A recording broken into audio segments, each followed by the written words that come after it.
सबको जय मसीह की। और सच परमेश्वर को धन्यवाद करते हैं कि आज का दिन परमेश्वर ने दिखाया।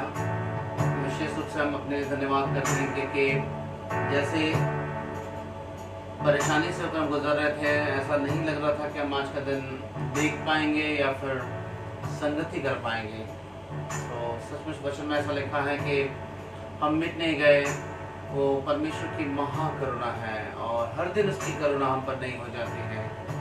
उसको तो जीवित परमेश्वर को धन्यवाद के रूप में हम लोग अपने गवाही को देने से पहले हम लोग एक प्रार्थना में जाएंगे। सबको अपने आंखों को बंद करें इस समय। महान सर्वशक्तिमान पिता परमेश्वर, प्रभु आपको बहुत आयत से धन्यवाद करते हैं कि प्रभु सचमुच आज इस पृथ्वी पर प्रतिदिन प्रभु हजारों लोग मर रहे हैं पिता परमेश्वर, लेकिन प्रभु आपकी करुणा हम लोगों के ऊपर में अद्भुत रूप से नहीं है और आप हर दिन प्रभु हम लोगों को मौका दे रहे हैं प्रभु, इसलिए आपको बहुत आयत से धन्यवाद करते हैं पिता परमेश्वर। हम धन्यवाद करते हैं पूरी कलीसिया के एक भाई बहनों के लिए प्रभु, जबकि काफी समय से हम लोग एक स्थान पर शारीरिक रूप से तो इकट्ठा नहीं हो पाए, लेकिन प्रभु आपने अपनी पवित्र आत्मा की अद्भुत सहायता से हर किसी को अलग अलग स्थान में रहने के बावजूद भी प्रभु एक मन एक चित किया पिता परमेश्वर, और हर किसी को प्रभु आप अपने साथ लेकर प्रभु आगे बढ़ा रहे अपने वचनों के रास्ते में लेकर प्रभु, इसलिए बहुत आयत से धन्यवाद करते हैं पिता परमेश्वर। प्रार्थना करते हैं प्रभु कि हमारा हर पल हर क्षण जो इन दिनों बीत रहा है पिता परमेश्वर, हम लोग इस प्रकार से बिताएं कि हम अपने आप को पहचान सकें कि हम लोग वास्तव में एक परदेशी और एक यात्री के समान है, जो हमारा जीवन यहाँ पर भय के साथ बिताना है। साथ ही साथ हमको स्मरण रहे कि हम एक दुल्हन के समान है जिसको एक दूल्हे का इंतजार है और वो दूल्हा बहुत जल्द आ रहा है पिता परमेश्वर। प्रभु हम प्रार्थना करते हैं हम सभी भाई बहन जितने भी कलीसिया के जितने लोग देख रहे हैं सब पिता परमेश्वर, हर कोई अपने आप को इस बात को पहचाने कि प्रभु यीशु मसीह हमारा दुल्हा है और हम लोग उसकी दुल्हन है। कलीसिया को उसने दुल्हन कहा, उसने कहा कि मैं अंतिम दिनों में अपने कलीसिया के जो दुल्हन जिसको नाम दिया उसने दाग और झुर्रियों को मिटाकर उसको खूबसूरत बनाएगा अपने ले जाने से पहले। और पिता परमेश्वर प्रभु हम प्रार्थना करते हुए हमारे कलीसिया के भाई बहन इस बात को समझ सके, और इन दिनों में जबकि आपने मौका दिया है तो पिता हर दिन हर पल प्रभु आपकी इच्छा के अनुसार खूबसूरत बनने में हम लोग जो मौका दे उसको हम लोग व्यर्थ ना जाने दे पिता परमेश्वर, लेकिन हर दिन हम लोग आगे बढ़ सके पिता परमेश्वर के हम सबकी अगुवाई करें पिता। आज के दिन में प्रभु हम लोग को आपने संगति करने का मौका दिया, इसलिए बहुत अच्छा धन्यवाद करते हैं। आगे का आराधना को प्रभु आपके हाथों में सौंपते हैं। इस प्रार्थना को अपने प्यारे बेटे प्रभु यीशु मसीह के नाम से मांगते हैं, आमीन।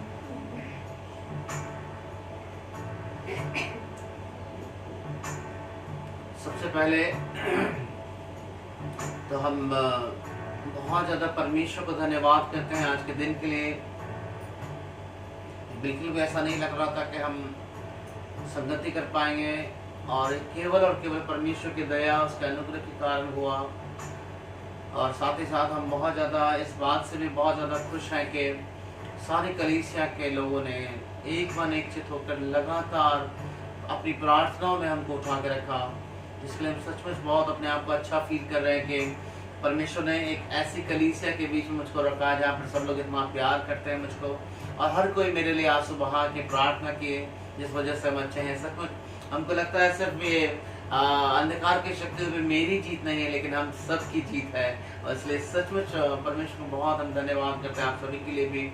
और हम यही चाहते हैं कि आप सभी प्रभु में भी ऐसे आगे बढ़ते जाएं, और विशेष रूप से बीते दिनों हम जितनी वचनों को हम लोग ने सीखा है, हम लोग सीख तो रहे हैं, लेकिन एक वचन की ओर हम आप लोगों का ध्यान आकर्षित करना चाहते हैं एक बार फिर से, जो सबसे ज़्यादा मुझे लगता है महत्वपूर्ण है, और उसको थोड़ा सा भी अगर हम चूकेंगे तो हो सकता है प्रभु यीशु मसीह के न्याय के दिन में हम लोग को बहुत बड़ा निराशा हाथ लग सकता है।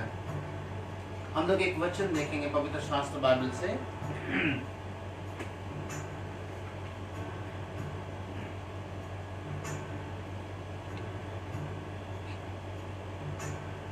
पहला यूहन्ना उसका पहला अध्याय उसका 6 से लेकर हम लोग 10 तक देखेंगे। पहला यूहन्ना उसका पहला अध्याय उसका 6 से लेकर 10 तक देखेंगे। यहाँ पर ऐसा लिखा है, यदि हम कहें कि उसके साथ हमारी सहभागिता है और फिर अंधकार में चले तो हम झूठे हैं और सत्य पर नहीं चलते हैं। यहाँ पर लिखा है, यदि हम कहते हैं कि हम परमेश्वर से प्रेम करते हैं, यदि हम कहते हैं कि प्रभु के साथ हमारा प्रार्थना में समय बीतता है, ये सब चीज है, लेकिन अगर हम हमारे जीवन से एक भी ऐसा काम जो अंधकार का होता है, तो परमेश्वर का वचन हम लोग को चेतावनी देता है कि हम झूठे हैं, हम सत्य में चलने वाले नहीं हैं। आगे देखते हैं, लिखा है, यदि जैसा वह ज्योति में है वैसे ही, कैसे? जैसा परमेश्वर ज्योति में वैसे ही हम भी ज्योति में चले तो एक दूसरे से सहभागिता रखते हैं और उसके पुत्र यीशु का लहू हमें सब पापों से शुद्ध करता है। हम बीते दिनों में भी आप लोगों को जब यीशु मसीह के लहू के बारे में सिखा रहे थे, इस वचन को शेयर किए थे। मैं नहीं मालूम कि आप लोगों ने इस बात को ध्यान से समझा कि नहीं समझा। यहाँ पे जो ये वचन लिखा है, 7वां वचन विशेष रूप से बताना चाहता हूँ कि जैसा वह ज्योति में है वैसा ही हम भी ज्योति में चले तो एक दूसरे से सहभागिता रखते हैं और उसके पुत्र यीशु का लहू हमें सब पापों से शुद्ध करता है। यहाँ पर जैसा वो ज्योति में है और वैसा ही हम भी चले जो शब्द लिखा है, इसके बारे में बाइबल का जो ओरिजिनल बाइबल जो है, जो ग्रीक भाषा में जो लिखा गया है, यहाँ पर चले का जो शब्द का जो ट्रांसलेट किया है, इसका मतलब है चलते रहें। यानी हम जब तक चलते रहेंगे तब तक तो यीशु मसीह का लहू हमको साफ करेगा, जैसे ही हम रुकेंगे यीशु मसीह का लहू हमको शुद्ध नहीं कर सकता। और हम मसीह जीवन में सबसे बड़ी समस्या यही है कि हम किसी के लिए भी जीवन से पूछेंगे, कभी बोलेंगे बहुत अच्छा चल रहे हैं, कभी बोलेंगे वो ऐसा नहीं चल रहा। कलीसिया के बहुत सारे भाई हैं, बहुत सारे बहन हैं जो कभी पूछते हैं तो बोलते हैं बहुत अच्छा है, और कभी बोलते हैं कि अभी उतना ठीक नहीं चल रहा है।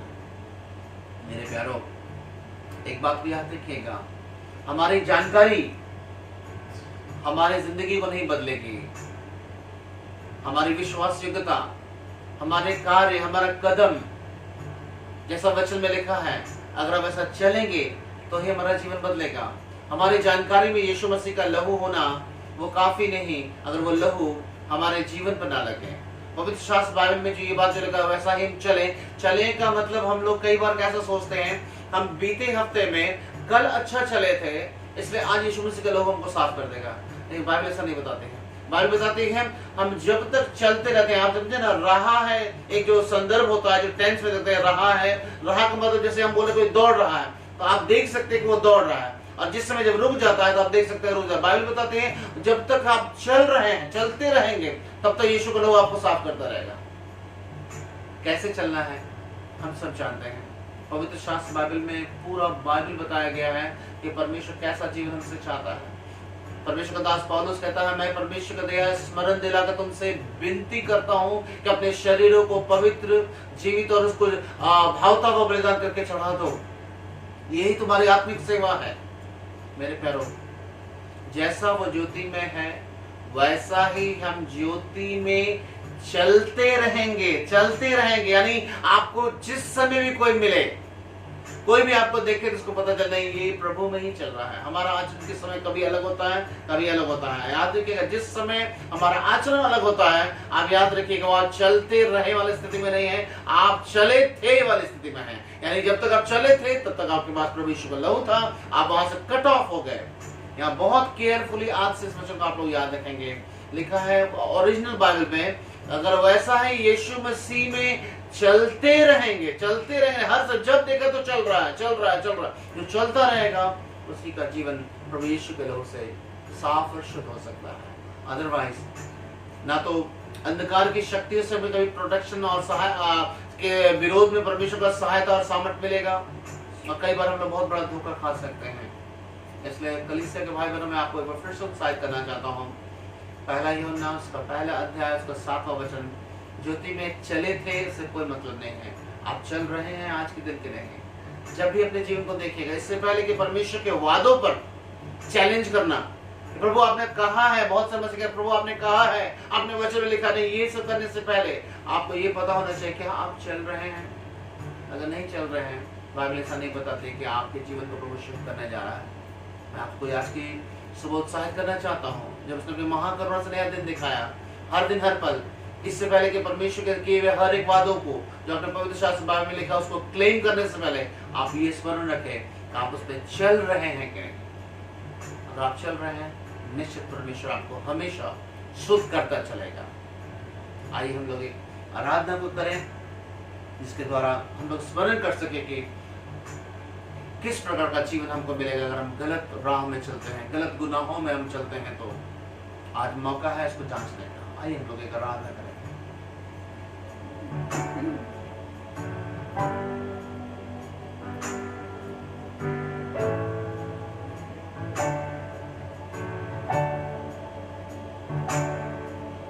गुनाहों की वादी में चलकर एक रोज मिट जाओगे, बबूल की डाल लगाकर क्या कोई फल पाओगे। आप लोग जहां भी बैठे हैं, आप लोग मेरे साथ इस आराधना में शामिल हो सकते हैं कि गुनाहों की वादी यानी गलत रास्ते में चलते हैं, आपको कोई भी फल नहीं मिलने वाला है। मिट जाओगे, बबूल की डाल लगाकर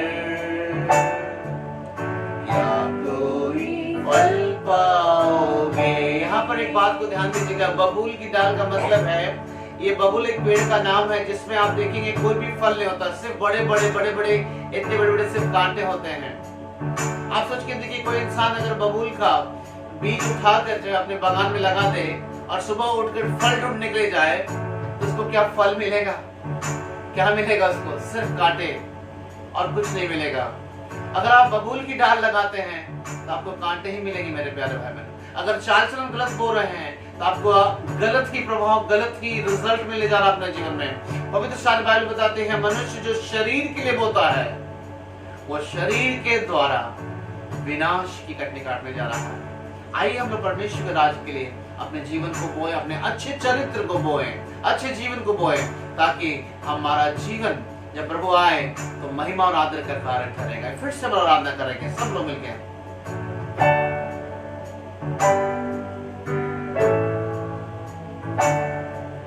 गुनाहों की वादी में चलकर एक रोज मिट जाओगे, बबूल की डाल लगाकर क्या कोई फल पाओगे। से गुनाहों की वादी में चलकर एक रोज मिट जाओगे, बबूल की डाल लगाकर क्या कोई फल पाओगे। ये दुनिया है पापों की है कल नहीं, क्या तुम इसे अपना कहोगे। ये दुनिया है पापों की है कल नहीं, क्या तुम इसे अपना कहोगे।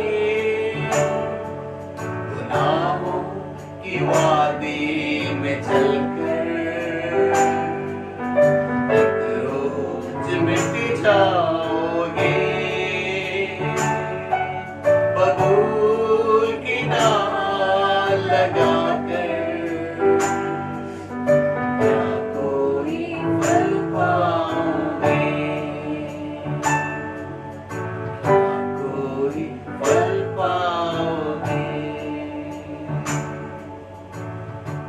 आइए हम लोग प्रार्थना करें, अपने जीवन को परमेश्वर का हाथ में समर्पित करें। अपना पिछला जो कुछ भी किया है उसको प्रभु यीशु के सामने रखते हैं। उस क्रूस के पास इस समय आने का समय है। परमेश्वर का वचन बताता है हमारे पाप चाहे लाल रंग के भी क्यों ना हो गए हों, मैं उसको हिम की नाई सफेद कर दूंगा। मेरे प्यारों, प्रभु से आज एक वादा कीजिए कि आज से जब भी मैं प्रभु आपके वचनों के ऊपर क्लेम करूंगा कि मुझे प्रभु ने चुना है, प्रभु ने मुझे बुलाया है, प्रभु ने मुझे आशीष से भरा है, जब भी मैं क्लेम करूंगा प्रभु आपके वचन में लिखा है, उससे पहले इस बात को जरूर स्मरण करूंगा कि मैं चलता रहा हूं या चला था। आज स्मरण करने का समय हमेशा के आज से कि जो चलता रहता है उसे के जीवन में प्रभु यीशु का लहू उसके पापों को शुद्ध करता है, गुनाहों से शुद्ध करता है, साफ करता है। इस बात को हमेशा हम स्मरण रखेंगे। महान सर्वशक्तिमान पिता परमेश्वर, प्रभु आपको दिल से धन्यवाद करते हैं आपके पुत्र यीशु मसीह के लहू के लिए, जो बार बार हमें हमारे गुनाहों से, हमारे अशुद्धता से, हमारे पापों से नया होने के लिए मौका देती है, हमें अधर्म के मार्ग से मुड़कर अनंत जीवन के मार्ग में चलने का बार बार एक अवसर देती है।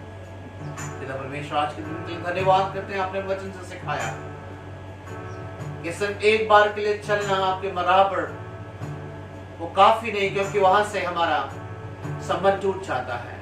लेकिन अगर हम चलते रहते हैं तो आपके पुत्र यीशु के साथ ना केवल हमारा संबंध रहता है, बल्कि प्रभु यीशु का लहू हमें हमेशा शुद्ध करता है।